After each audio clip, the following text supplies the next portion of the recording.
Assalamualaikum, second year. This is your teacher Saima Malik from Biology Department, RV Public School and College, Fort Road, Rawalpindi. I hope all of you are in your good health and have started studying now as well. Second year, as you know, today is our fourth lecture of first week from respiration chapter, and today's lesson has been taken from page number 15 and 16. These are the pages. Today's lesson is starting from respiratory pigments over here, and it is up to here only today. So today a very short lesson.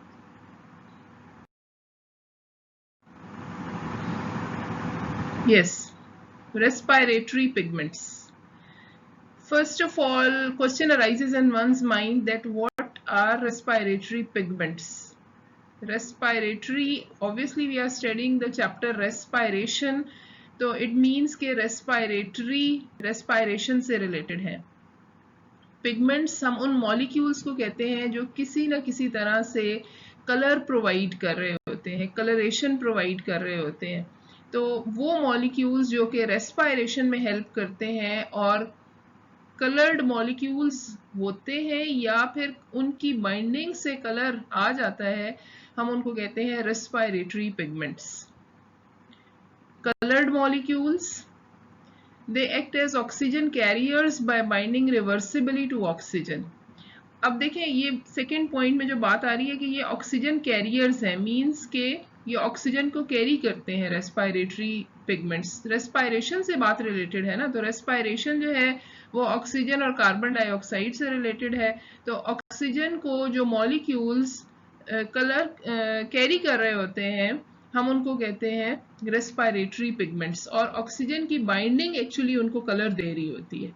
और reversibly to oxygen क्यों कहा है? Reversibly to oxygen इसलिए कहा है कि जब oxygen की कंसंट्रेशन उनके पास कम हो जाती है तो वो ऑक्सीजन को कैरी करते हैं, मींस कि ऑक्सीजन के साथ बाइंड कर लेते हैं रेस्पायरेटरी सरफेसेस के पास जाके, और जब ब्लड टिश्यूज में सर्कुलेट करता है जहाँ रेस्पायरेटरी एक्टिविटीज हो रही हैं, तो वहाँ जहाँ भी ऑक्सीजन की कंसंट्रेशन कम होगी और एक्सचेंज हो जाता है कार्बन डाइऑक्साइड और ऑक्सीजन एक दूसरे के साथ, तो वहाँ ये ऑक्सीजन को रिलीज कर देते हैं. इसलिए कहते हैं कि they are binding reversibly to oxygen, means कि जब वो ऑक्सीजन डेफिशिएंट एरियाज के पास बॉडी के जाते हैं तो वहाँ ऑक्सीजन को रिलीज कर देते हैं.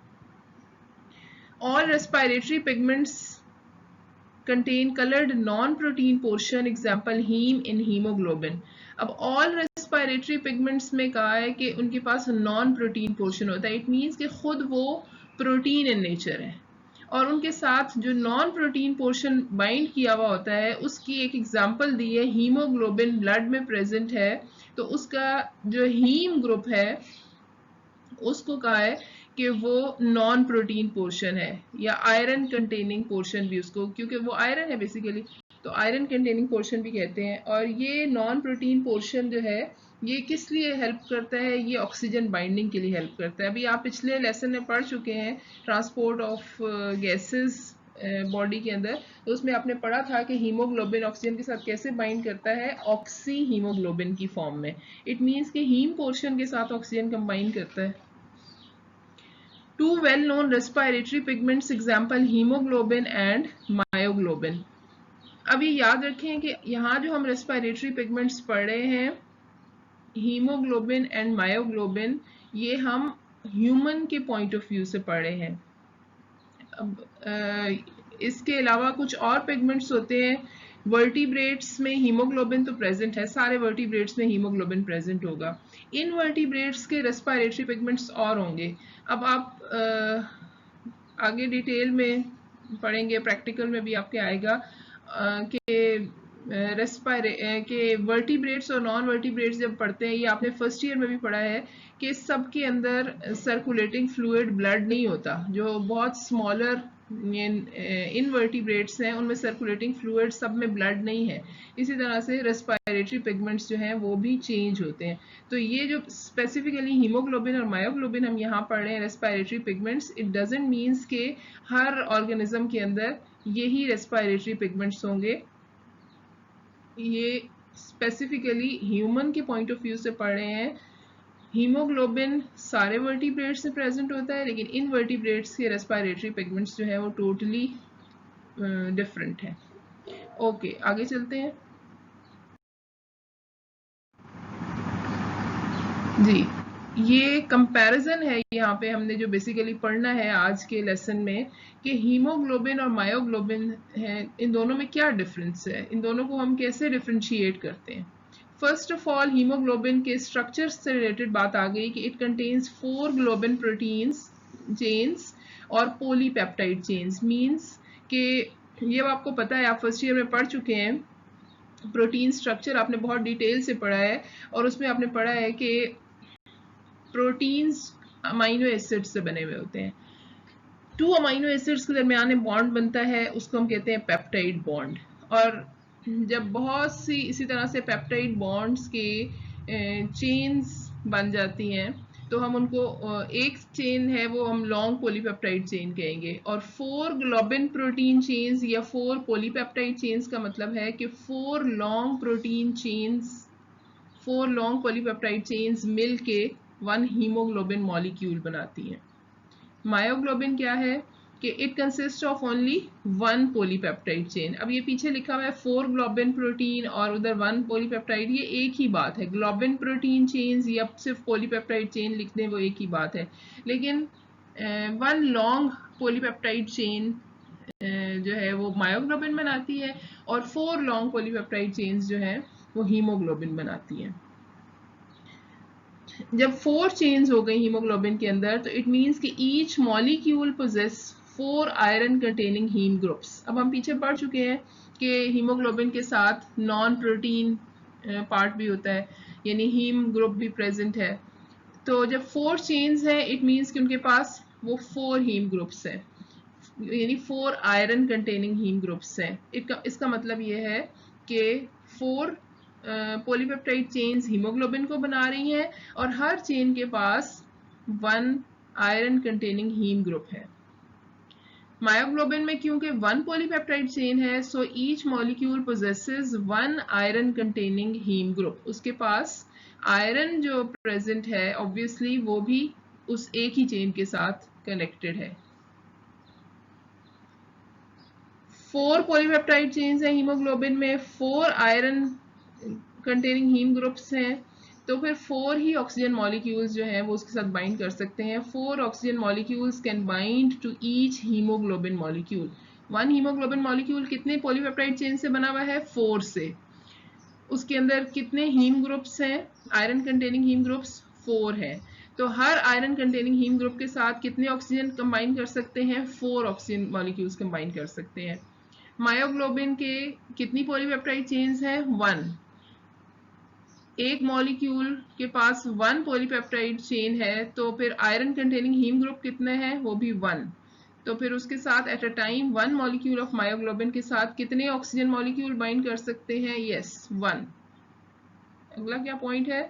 हीमोग्लोबिन कहाँ प्रेजेंट है? It is found in red blood cells. Red blood cells कहाँ है? Obviously in blood. तो ब्लड जो सर्कुलेट कर रहा है उसमें जो रेड ब्लड सेल्स हैं उनके अंदर हीमोग्लोबिन प्रेजेंट है जो कि ऑक्सीजन को अपने साथ कंबाइन कराते हैं। इसको आप बहुत अच्छा सा पिछले लेसन में पढ़ चुके हैं, जिसमें हीमोग्लोबिन रेड ब्लड सेल के साथ कंबाइन करके, हीमोग्लोबिन रेड ब्लड सेल्स में प्रेजेंट है, ऑक्सीजन उसके साथ कंबाइन करके ऑक्सी हीमोग्लोबिन बना रहा था। Myoglobin is found in muscles. Yes, myoglobin जो है वो मसल्स में प्रेजेंट है। अब देखिए इनमें डिफरेंस, एक तो स्ट्रक्चर में आपने डिफरेंस देख लिया, फिर उसके बाद उसकी आयरन कंटेनिंग हीम ग्रुप्स का डिफरेंस आ गया, उसके बाद उसमें oxygen molecules, number of oxygen molecules जो बाइंड कर सकते हैं उन दोनों का डिफरेंस आ गया, फिर उसके बाद उनकी लोकेशन का डिफरेंस आ गया। अब उनके फंक्शन में कैसे डिफरेंस है? हीमोग्लोबिन को कहते हैं कि इट ट्रांसपोर्ट्स ऑक्सीजन, मायोग्लोबिन को कहते हैं कि it stores oxygen. Blood circulate कर रहा है पूरी बॉडी में, ब्लड के अंदर रेड ब्लड सेल्स प्रेजेंट है, रेड ब्लड सेल्स के अंदर हीमोग्लोबिन प्रेजेंट है, तो इसका मतलब ये हुआ कि हीमोग्लोबिन जिस ऑक्सीजन को कैरी कर रही है वो उसका क्या काम है कि वो उसको बेसिकली ट्रांसपोर्ट करे, वन पार्ट से दूसरे पार्ट तक पहुंचाए। जबकि मसल्स के अंदर भी तो ब्लड की एक्सचेंज होता है ना, तो मसल्स में जब एक्सचेंज ऑफ ब्लड होता है तो वो एक्सचेंज ऑफ ब्लड डायरेक्ट सारे मसल्स में नहीं चला जाता, उसमें से कुछ जो है मायोग्लोबिन मॉलिक्यूल प्रेजेंट होते हैं मसल्स में, वो ऑक्सीजन को ले लेते हैं फ्रॉम हीमोग्लोबिन और अपने पास स्टोर कर लेते हैं। और मसल्स में डायरेक्ट जो एक्सचेंज हुआ था, जब उस ऑक्सीजन में डेफिशिएंसी होने लगती है तो फिर वो जो मायोग्लोबिन ने अपने पास स्टोर रखा हुआ होता है ऑक्सीजन, फिर वो ऑक्सीजन उसको ग्रेजुअली देना शुरू कर देता है। ये बिल्कुल ऐसी ही बात है कि जैसे जब मंथली ग्रॉसरी आती है हमारे घर में, तो ये जो लेज हैं या और बिस्किट्स या निम्को या जो इस तरह की जो भी ड्राई आइटम्स होते हैं वो हम बच्चों को अच्छे लगते हैं ना सबको, तो अम्मी क्या करती हैं कि वो उनमें से कुछ आपको शायद सामने खाने के लिए दे दें, लेकिन कुछ चीज जो है वो अपने पास स्टोर करके रख देती हैं, क्योंकि गेस्ट आएंगे तो फिर आप तो समझते हैं कि घर में कुछ है नहीं, लेकिन वो अम्मी दे देती हैं, उस वक्त उनके सामने रख देती हैं, क्योंकि उन्होंने स्टोर किया हुआ है। कुछ आपको उस वक्त खाने के लिए दिया था, लेकिन बाकी उन्होंने स्टोर किया हुआ है for further for later use. ठीक है ना, तो बिल्कुल मायोग्लोबिन भी उसी तरह का काम कर रहा है। अब ऑक्सीजन हीमोग्लोबिन के बारे में कहते हैं कि it has less affinity with oxygen, और मायोग्लोबिन के बारे में कहते हैं कि it has more affinity with oxygen. अब ये पॉइंट आपको समझ आएगा अगले पॉइंट की मदद से कि हीमोग्लोबिन है कि it loses oxygen at partial pressure of oxygen is at 60 millimetre mercuric level, और मायोग्लोबिन जो है it loses oxygen at partial pressure of oxygen 20 millimetre पर मर्क्यूरिक लेवल। अब ये Hg जो है ये मरकरी का यूनिट है, आपको पता है, इसको एज अ स्टैंडर्ड यूज करते हैं दूसरे प्रेशर्स को मेजर करने के लिए।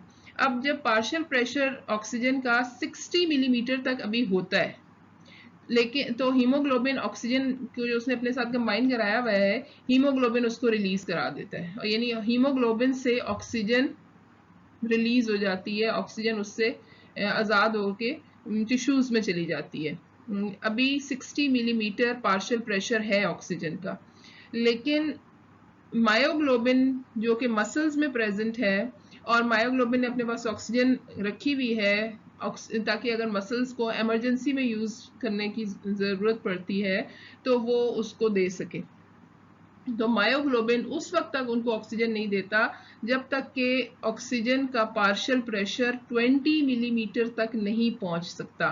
तो इसका मतलब ये हुआ कि 60 मिलीमीटर तक पार्शियल प्रेशर ऑक्सीजन का पहुंचे तो हीमोग्लोबिन ऑक्सीजन को रिलीज कर देता है। इसको कहते हैं कि haemoglobin has less affinity for oxygen, और मायोग्लोबिन तब तक ऑक्सीजन को अपने साथ बाइंड करा के रखता है जब तक पार्शियल प्रेशर ऑफ ऑक्सीजन जो है वो 20 मिलीमीटर तक नहीं पहुंचता, यानी इतना कम प्रेशर ऑक्सीजन का हो जाए तब मायोग्लोबिन ऑक्सीजन को रिलीज कराता है। इसका मतलब ये हुआ कि मायोग्लोबिन के पास ऑक्सीजन की एफिनिटी ज्यादा है as compare to the haemoglobin. वो ऑक्सीजन के कम प्रेशर होने तक अपने आप ऑक्सीजन को अपने साथ बाइंड करा के रख सकता है, जबकि हीमोग्लोबिन जो है वो 60 मिलीमीटर पार्शियल प्रेशर होने पर ऑक्सीजन को रिलीज कर देता है। इसको कहते हैं it has less affinity with oxygen. ठीक है, आई होप कि यहाँ तक आपको इसके डिफरेंसेस या कंपैरिजन कह लें इन दोनों का, हीमोग्लोबिन और मायोग्लोबिन का, अच्छे से समझ आ गया होगा। और मैं एक और बात आपको बता दूं कि ये कंपैरिजन जो है ये एग्जाम पॉइंट ऑफ व्यू से इम्पोर्टेंट है। आपको अक्सर ये हीमोग्लोबिन और मायोग्लोबिन का कंपैरिजन जो है ये एग्जाम पॉइंट ऑफ व्यू से इम्पोर्टेंट होने का मतलब ये है कि अक्सर ये बोर्ड एग्जाम में ये क्वेश्चन आता है, उसमें आपने यही टेबल फॉर्म में लिखना है। ठीक है, देखिए this is the diagram of haemoglobin. अब इसमें ये आपको 4 डिफरेंट कलर्स के जो नजर आ रहे हैं, इसका मतलब ये है कि ये these are the 4 chains of haemoglobin. और यहाँ ये रेड स्ट्रक्चर, ये जो ये रेड बॉल्स आपको नजर आ रहे हैं, ये क्या है? आयरन कंटेनिंग हीम ग्रुप्स, जो कि नॉन प्रोटीन पोर्शन है। और ये रेड कलर जो है, ये तो रेड ब्लड सेल है ना, इसमें ये जो ब्लू कलर है ये बेसिकली है हीम ग्रुप। ये देखें, ये इसको लेबल भी किया हुआ है हीम ग्रुप। तो इट मीन्स के एट अ टाइम हीमोग्लोबिन के 1 मॉलिक्यूल के साथ 4 ऑक्सीजन एटम्स जो है वो बाइंड कर सकते हैं। This is the structure of myoglobin. और मायोग्लोबिन के साथ अगर आप देखिए तो यहाँ पे जस्ट 1 ऑक्सीजन ने बाइंड किया हुआ है। इट मीन्स के इट हैज ओनली, ये जो स्ट्रक्चर, ये ऊपर वाला स्ट्रक्चर जो आपको नजर आ रहा है, ये क्या है? Haem group. तो हीम ग्रुप या आप ग्लोबिन प्रोटीन चेन जिसको बोलते हैं, या polypeptide chain, one globin containing protein chain, ये इसका नॉन प्रोटीन पोर्शन है और इसके साथ आगे ऑक्सीजन ने बाइंड किया हुआ है। इट मीन्स के at a time 1 oxygen molecule जो है वो बाइंड कर सकता है विद मायोग्लोबिन मॉलिक्यूल। नेक्स्ट जी, ये थोड़ी सी इंफॉर्मेशन है जो हीमोग्लोबिन के अलावा मायोग्लोबिन के बारे में है, तो इसको भी हम देख लेते हैं कि मायोग्लोबिन, अभी पीछे हमने कंपैरिजन में वैसे पढ़ लिया है, लेकिन ये थोड़ी सी एक इंटरेस्टिंग इन्फॉर्मेशन भी कह सकते हैं, लेकिन ये कंपैरिजन पॉइंट्स में क्योंकि नहीं आते थे इसलिए मैंने इसको अलग लिख दिया है। हम इसको अलग पढ़ लेते हैं कि मायोग्लोबिन पीछे पढ़ लिया कि मसल्स में प्रेजेंट है।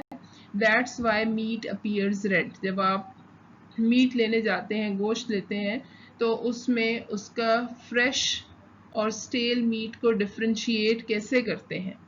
अगर मीट अपीयर्स रेड तो इट मीन्स कि वो फ्रेश मीट है, क्योंकि स्केलेटल मसल्स में मायोग्लोबिन प्रेजेंट है, और मायोग्लोबिन जब ऑक्सीजन की बाइंडिंग अभी उसके साथ होती है तो वो मीट जो है वो रेड अपीयर होता है।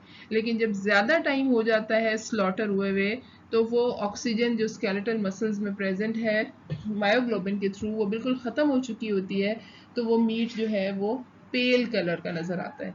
तो ये एक तरह से एक आपके लिए वो इंफॉर्मेशन है कि जब भी गोश्त लेने जाएं किसी बड़े के साथ, या बॉयज़ को तो अक्सर खुद भी जाना पड़ता है, तो वो मीट को इस तरीके से चेक कर सकते हैं कि मीट फ्रेश है या नहीं है। सेकेंड पॉइंट क्या है कि it serves as an intermediate compound for the transfer of oxygen from haemoglobin to aerobic metabolic processes of the muscle cells. Means पीछे डिस्कस हो गई ये बात कि हीमोग्लोबिन क्योंकि ब्लड के अंदर प्रेजेंट है और ब्लड सर्कुलेट कर रहा है पूरी बॉडी में, तो जब मसल सेल्स के साथ एक्सचेंज होता है गैसेस का, तो कुछ ऑक्सीजन जो है वो डायरेक्ट मसल्स में चली जाती है, जो कि डायरेक्टली फौरन से इमीडिएट यूज होना शुरू हो जाती है। लेकिन बाकी ऑक्सीजन जो है, जो रेस्पिरेटरी पिगमेंट मसल के अंदर दैट इज हीमोग्लोबिन प्रेजेंट है, वो हीमोग्लोबिन अपने पास स्टोर करके रख लेता है। और यही बात आ गई कि इंटरमीडिएट कंपाउंड है for the transfer of oxygen, कि हीमोग्लोबिन से डायरेक्ट सारी ऑक्सीजन मसल्स को नहीं मिल जाती, वो दरमियान में एक इंटरमीडिएट कंपाउंड यानी मायोग्लोबिन प्रेजेंट है। और वो क्यों ले रहा है, वो ऑक्सीजन क्यों स्टोर कर रहा है अपने पास? Aerobic metabolic processes of the muscle cells के लिए। ठीक है। Act as a store of oxygen in resting muscles, only release it when supply of oxy haemoglobin have been exhausted. अब उसने देखे हम रेस्ट पे हैं अभी, जैसे आप लेसन सुन रहे हैं, आप आराम से बैठे हुए हैं ना, लेटे हुए हैं, कहीं पे बैठे हुए हैं, तो आप रेस्ट पे हैं। इट मीन्स के मायोग्लोबिन ने अपने पास ऑक्सीजन स्टोर रखी हुई है। अगर पीछे से ऑक्सी हीमोग्लोबिन की फॉर्म में ऑक्सीजन आने में थोड़ी देर हो रही है, उसके सप्लाई में थोड़ी सी कमी आ रही है, तो उस वक्त मायोग्लोबिन जो है वो जो उसने पास अपने ऑक्सीजन स्टोर रखी हुई है वो उस वक्त उसको रिलीज करेगा, ताकि मसल्स को ऑक्सीजन डेफिशिएंसी फील ना हो। ठीक है, ये हमारा आज का लेसन था।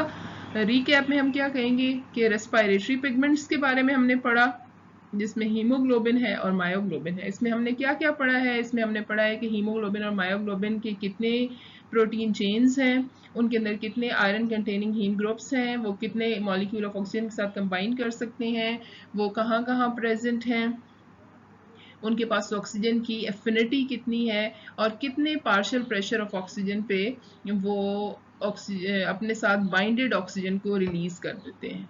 ठीक है, yes, assignment from this lecture. सबसे पहली बात ये जो मैं आपको डेली कह रही हूँ कि learn the topics discussed. Class में भी यही कहती थी, यहाँ भी यही कह रही हूँ कि जो हम डेली पढ़ रहे हैं उसको साथ साथ याद करें, पाइल अप नहीं करें। ठीक है, आज का आज ही याद कर लें। सेकेंडली, एक्सरसाइज के शॉर्ट क्वेश्चंस 12, 13, 16 के 12th और 13th पार्ट, ये शॉर्ट क्वेश्चंस आप इस लेसन की मदद से कर सकते हैं, और आपने शॉर्ट क्वेश्चंस लिखने हैं, right short questions on the loose sheets, और उसको एज अ रिकॉर्ड रखते जाएं, फिर आपके पास एक नोट्स बनते जाएंगे। ठीक है ना। एक्सटेंसिव क्वेश्चंस में एक्सरसाइज के जो एक्सटेंसिव क्वेश्चन है उसमें जो क्वेश्चन नंबर 26 है वो भी इस लेसन की मदद से आप सॉल्व कर सकते हैं, लेकिन no need to write extensive questions, just mark them on your book and short questions लिखते जाएं। ये बात आपको भी पता है कि सिर्फ एक्सरसाइज से क्वेश्चंस आपके पेपर में नहीं आते, इसीलिए कहती हूँ कि टॉपिक को याद भी करें लेकिन साथ साथ एक्सरसाइज के शॉर्ट क्वेश्चंस को लिख लें। एक्सटेंसिव क्वेश्चंस अगर आपने लेसन याद कर लिया तो एक्सटेंसिव क्वेश्चन आपका प्रिपेयर हो जाएगा। ठीक है, तो आई होप कि you understood the lesson today. फिर भी अगर कोई प्रॉब्लम हो you can ask in the WhatsApp group from your respective teachers. Thank you students, take care, stay safe, stay blessed. अल्लाह हाफिज।